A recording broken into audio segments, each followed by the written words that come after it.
샬롬, 말씀 읽어주는 김기훈 목사입니다. 오늘은요 7월 10일부터 우리가 함께 묵상했던 이사야 전반부 마지막 날입니다. 그렇기 때문에 우리 더욱더 기대하는 마음과 사모하는 마음을 가지고 하나님의 말씀 함께 읽겠습니다. 이사야 39장 1절부터 8절까지의 말씀입니다. 얼마 후에 바빌론의 바라단의 아들 무로닥 바라단 왕이 히스기야에게 사신들을 보내어 인사하며 선물을 전했다. 히스기야가 병들었다가 나았다는 소식을 들었던 것이다. 히스기야는 그 사신들을 반갑게 맞이했다. 그는 그들에게 왕궁 내부를 구경시켜 주면서 자기가 가진 보물, 은, 금, 향료, 진귀한 기름, 무기들 전부를 자랑 삼아 보이며 우쭐거렸다. 자기 왕궁이나 나라 안에 있는 것 가운데 히스기야가 그들에게 보여주지 않은 것은 하나도 없었다. 나중에 선지자 이사야가 나타나 히스기야에게 물었다. 그 사람들은 누구입니까? 무슨 말을 하였습니까? 어디서 온 자들입니까? 히스기야가 말했다. 그들은 멀리 바빌론에서 왔습니다. 그들이 왕궁에서 무엇을 보았습니까? 모든 것을 보았습니다. 히스기야가 말했다. 내가 창고 문을 활짝 열었더니 그들이 다 보고서 감동을 받았습니다. 그러자 이사야가 히스기야에게 말했다. 이제 만군의 하나님께서 주시는 이 메시지를 들으십시오. 경고한다. 이 왕궁 안에 있는 모든 것, 내 조상이 쌓아놓은 모든 것이 바빌론으로 옮겨질 날이 올 것이다. 하나님께서 또 말씀하십니다. 아무것도 남지 않을 것이다. 아무것도. 내 소유물뿐만 아니라 내 아들들도 그러할 것이다. 내 아들들 가운데 얼마는 포로로 끌려가 바빌론 왕궁의 내시가 될 것이다. 히스기야가 이사야에게 대답했다. 하나님께서 그렇게 말씀하셨다면 당연히 그렇게 돼야 할 것입니다. 그러나 그는 속으로 분명 내 평생에는 나쁜 일이 일어나지 않을 테니 내가 사는 동안에는 평안과 안전을 누릴 것이다 하고 생각했다. 이것은 하나님의 말씀입니다. 주님과 동행하시는 행복한 주일 보내셨죠? 오늘 말씀을 함께 나누기에 앞서서요, 함께 이야기하지 못했던 토요일과 그리고 주일의 본문을 잠깐 이야기하고 넘어가겠습니다. 토요일은 37장 21절부터 38절까지 하나님을 무시했던 사내립의 결말을 담고 있었어요. 특별히 38절을 보면요, 좀 가슴이 아파요. 사내립이 자신이 섬기는 니스록을 경배하러 나아갔을 때 자신의 두 아들에게 암살을 당했다라고 성경이 기록하고 있습니다. 반면에 38장은요, 주일날의 본문인데 죽음을 선고받았던 히스기야가 하나님 앞에 나아가서 기도함으로 그의 생명이 15년이나 연장되었음을 보여주고 있어요. 이 두 말씀, 37장 후반절 그리고 38장의 말씀은요, 정말로 진정한 신이 누구인지를 보여주고 있는 거죠. 왜요? 사내립은 자신의 신에게 경배하러 나아갔다 죽임을 당하게 되고요, 히스기야는 죽을 수밖에 없었지만 하나님 앞에 나아가 기도함으로 생명이 연장되었음을 비교하면서요, 이 땅에 진정한 신이 누구인지를 보여주고 있는 거예요. 오늘 본문 39장은요, 우리가 7월 10일부터 함께 묵상했던, 정말 오랜 시간을 묵상했는데요, 그 전반부의 마지막 단락입니다. 이 부분은 여기 말고 또 다른 성경에 같이 또 기록되어 있어요. 열왕기하 20장 12절부터 19절까지, 그리고 역대하 32장 24절부터 31절까지 동일한 내용이 같이 기록되어 있으니까 같이 비교하면서 읽으시길 권면합니다. 비교하면서 읽으면요, 오늘 본문에서 찾지 못한 그러한 모습을 발견할 수 있기 때문인 거예요. 제가 이따가도 한번 언급을 해보겠습니다. 성경을 이렇게 여러 각도에서 보는 것이 너무나도 중요해요. 아셨죠? 자, 오늘 본문을 같이 한번 이야기해 볼까요? 오늘 본문은 크게 세 부분으로 나눠서 생각해 볼 수 있습니다. 먼저는 1절부터 2절로 역사적인 배경에 대해서 이야기를 하고 있어요. 그런데 1절에 보면요, 이 말씀을 이렇게 시작합니다. 그때에. 이때가 언제냐? 38장에서 이야기했던 죽을 수밖에 없었던 그 히스기야가 이 불치병으로부터 고침을 받은 그때, 그 직후에 일어난 일이라고 이야기하고 있는 거예요. 이 표현을 통해서 우리는 무엇을 생각해 볼 수 있습니까? 지금 이때 히스기야가 어떠했을까요? 은혜가 충만한 상태라는 거예요. 하나님에 대한 신뢰가 가득했고요. 하나님과의 그 관계성이 좋았던 때라는 거죠. 그런데 이때에 이가 치명적인 실수를 벌입니다. 이를 통해서 우리가 생각해 볼 수 있는 것은 은혜가 충만할 때에 우리에게 시험이 다가온다라는 거예요. 그렇기 때문에 그때에도 우리는 깨어 있어야 한다라는 거죠. 아셨죠? 그렇다면 내용을 조금 더 살펴볼까요? 사실 그 당시 문화 속에서 한나라 왕이 병고침을 받았을 때 사절단을 보내서 축하하는 것은요, 큰 문제가 아니었어요.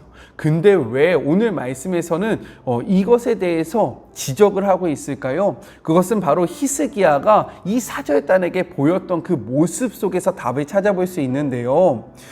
이 바벨론으로부터 온 이 사절단은요, 히스기야는 매우 크게 기뻐하며 받아들입니다.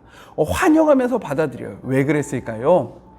이 바벨론은요, 국력이 조금 있었던 나라예요. 그런데 이 남유다는요, 국력이 지금 매우 약해져 있는 상태인 거죠. 그런데 이렇게 강한 국가가 자신의 나라에게 찾아왔다. 그리고 보면요, 여기 한번 보시죠. 2절을 봅시다. 2절에 보면요, 이렇게 기록되어 있어요. 히스기야는 그 사신들을 반갑게 맞이했다. 그는 그들에게 왕궁 내부를 구경시켜 주면서 자기가 가진 보물, 은, 금, 향료, 진귀한 기름, 그리고 중요한 것이 있습니다. 무기들이란 게 매우 중요한 거예요. 무기들 전부를 자랑 삼아 보이며 우쭐거렸다. 자기 왕궁이나 자기 나라에 있는 것 가운데 히스기야가 그들에게 보여주지 않은 것은 하나도 없었다라고 기록하고 있어요.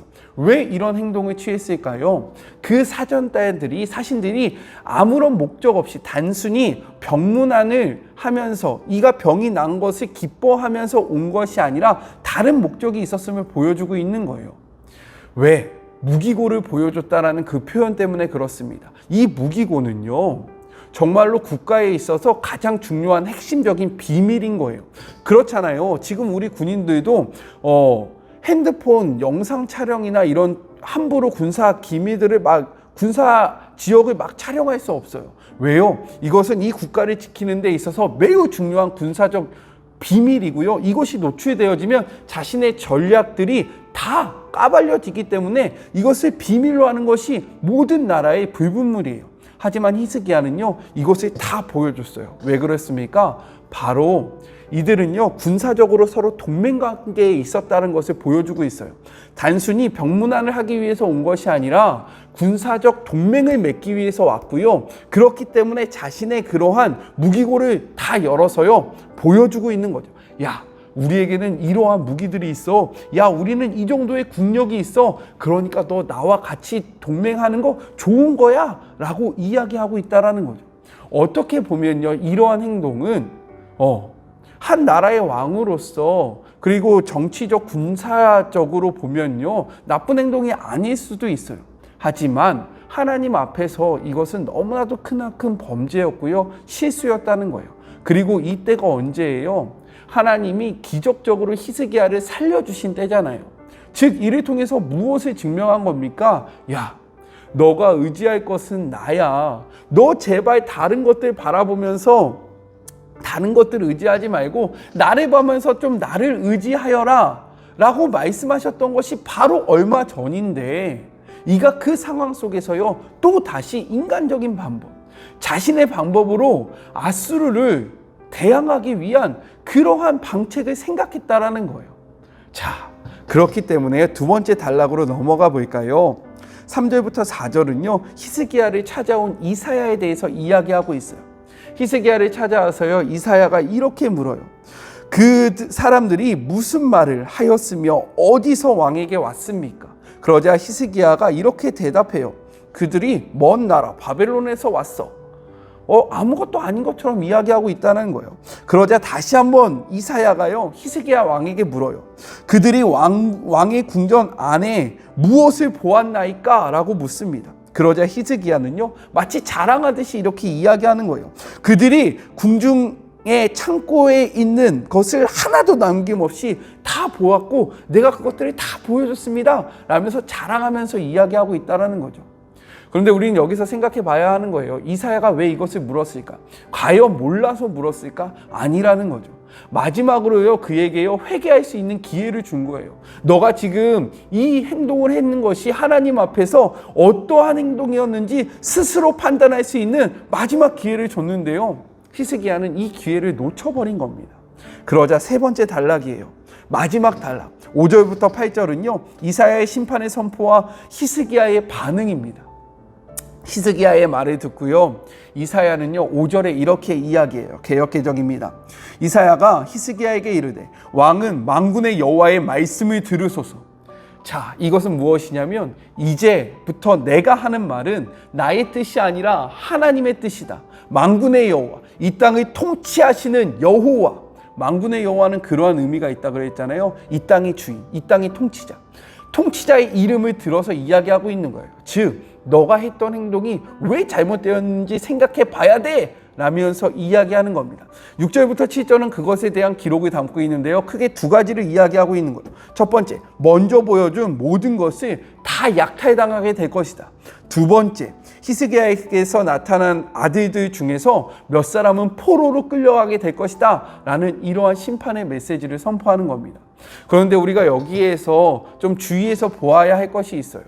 남유다가 멸망당한 것은요, 이 히스기야의 잘못된 한 번의 선택 때문에 멸망당한 것이 아니라고 우리는 이 성경을 이해해야 합니다. 왜요? 이것은요, 단순히 히스기야의 이 한 모습 때문에 하나님께서 남유다를 심판하신 것이 아니라 지금 이 히스기야의 모습은 여태까지 계속된 남유다의 동일한 반복과 너무나도 똑같다라는 거예요. 즉, 이 장면을 기록하고 있는 목적은 무엇이냐? 남유다가 여태까지 하나님 앞에 은혜를 입었을 때 하나님을 선택하지 않고 또 스스로 교만하여지고 자신의 판단을 의지해서 다른 것들에서 시선을 돌리고 하나님을 떠났음을 다시 한번 보여주면서요, 왜 남유다가 멸망당할 수밖에 없었는지를 분명하게 드러내어주는 본문이 바로 오늘의 본문이라는 겁니다.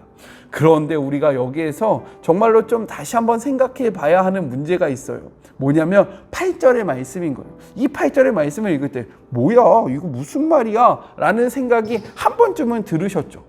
잘하신 거예요. 자, 왜 그런지 한번 살펴볼까요? 8절에 보면요, 개역개정에 이렇게 되어 있습니다. 히스기야가 이사야에게 이르되 당신이 이른바 여호와의 말씀이 좋소이다 하고 또 이르되 내 생전에 평안과 견고함이 있으니이다 라고 이야기하고 있어요. 이 말씀을 어떻게 해석하는가, 이것을 어떻게 해석하면 좋은가에 대한 우리가 의문이 있다라는 거예요. 말씀을 보면요, 좋소이다 라는 표현이 있잖아요. 이것은 토부인데요.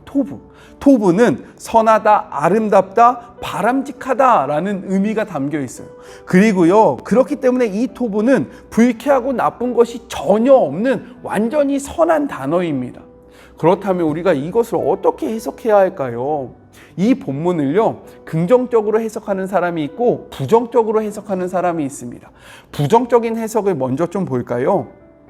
이런 거예요.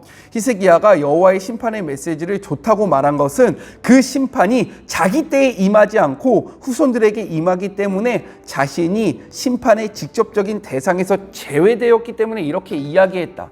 오늘 메시지 성경에도 약간 이러한 분위기잖아요. 맞아요, 하나님은 선하시기 때문에 그의 선택은 맞습니다 라고 이야기하고 속으로, 하지만 내 평생에는 이러한 일이 일어나지 않기 때문에 나는 상관없어 라는 이러한 번역을 취하는 자들이 있다라는 거죠. 자, 그런데요, 이렇게 만약에 해석을 하게 되면 이 앞절, 우리가 주일날 함께 묵상했던 38장 3절의 말씀을 보면요, 그가 죽음 앞에 있었을 때 나의 진실함과 그리고 나의 정직함을 보시면서 나를 판단해 주십시오 라면서 하나님 앞에 기도했던 그 히스기야의 모습과 너무 대립하고 있다라는 거예요. 너무 가식적으로 보이는 거죠. 그렇다면 우리는 이것을 어떻게 해석해야 할까요? 그렇다면 이 본문을 긍정적으로 해석하는 사람들이 있습니다.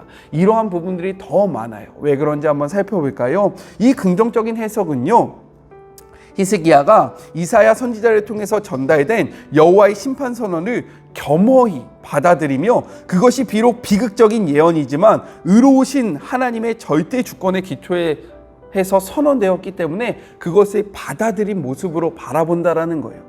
왜 이렇게 이야기하냐? 히스기야가 비록 지금 잘못은 하고 있어요. 하지만 남유다의 왕이 20명이었거든요. 그 20명 왕들 중에서 가장 선하다라고 이야기하는 대표적인 두 왕이 있습니다. 먼저 첫 번째 왕은요, 16대 왕 요시야 왕인 거예요. 이거에 대한 평가는 열왕기하 22장 2절에 되어 있습니다. 저기 이렇게 보이시죠? 자, 굉장히 선하게 되어 있잖아요. 그 다음에 바로 히스기야라는 거예요. 이 히스기야는요, 하나님 앞에서 선한 왕으로 평가되고 있어요. 이것은 왕하 18절 3장에 기록되어 있습니다. 지금 이렇게 보이죠? 자, 봐봐요. 굉장히 선하게 나타냈잖아요. 그렇기 때문에 우리가 이러한 긍정적인 부분을 또 받아들여야 되는데, 제가 말씀 초반절에 무엇을 이야기했습니까? 오늘의 본문은 어디와 또 연결되어 있다 그랬어요? 제가 열왕기하 20장 12절부터 19절, 그리고 역대하 32장 24절부터 32절에 동일한 내용이 기록되어 있다 그랬잖아요. 자, 오늘 말씀을 한번 볼까요? 역대하 32장 25절부터 26절에는요, 이렇게 기록되어 있어요. 히스기야가 마음이 교만하여 그 받은 은혜를 보답하지 아니하므로 진노가 그와 유다와 예루살렘에 내리게 되었더니, 자, 이것은 우리가 함께 살펴보았던 말씀과 동일하죠? 그 다음이 중요합니다. 26절이에요. 히스기야가 마음의 교만함을 뉘우치고 예루살렘 주민도 그와 같이 하였으므로 여호와의 진노가 히스기야 생전에는 그들에게 내리지 아니하니라 라고 기록하고 있습니다. 자, 이 말씀을 보면요, 앞에 우리가 이야기했던 부정적인 말씀보다는 긍정적인 해석이 더욱더 성경적이다라는 것을 알 수 있어요. 그렇기 때문에 이 8절을 어떻게 해석해야 하는 것이 맞느냐? 전반부와 후반부를 나눠서 해석해야 되는데, 그 전반부, 올소이다 라고 이야기하는 이 부분은 여호와의 심판 선언이 비록 비극적인 내용을 포함했지만 히스기야가 이를 전적으로 수용하고 회개한 것을 의미하고 있다는 거예요. 그리고 그 뒤에 후반부, 내 평생에 이런 것은 이루어지지 않을 것이다 라고 이야기하고 있는 이 후반절은 어떻게 해석해야 하냐? 하반절은 이러한 회개가 있고 난 후에 주어진 하나님의 심판 보유에 대한 감사의 기도로, 감사의 말로 우리가 이해해야 된다라는 겁니다. 왜요? 역대하 32장 25절, 26절이 이렇게 기록하고 있기 때문인 거예요. 이렇기 때문에요, 동일한 말씀을 기록하고 있는 그러한 성경을 같이 살펴보면요, 하나님의 뜻을 분명히 알 수 있습니다.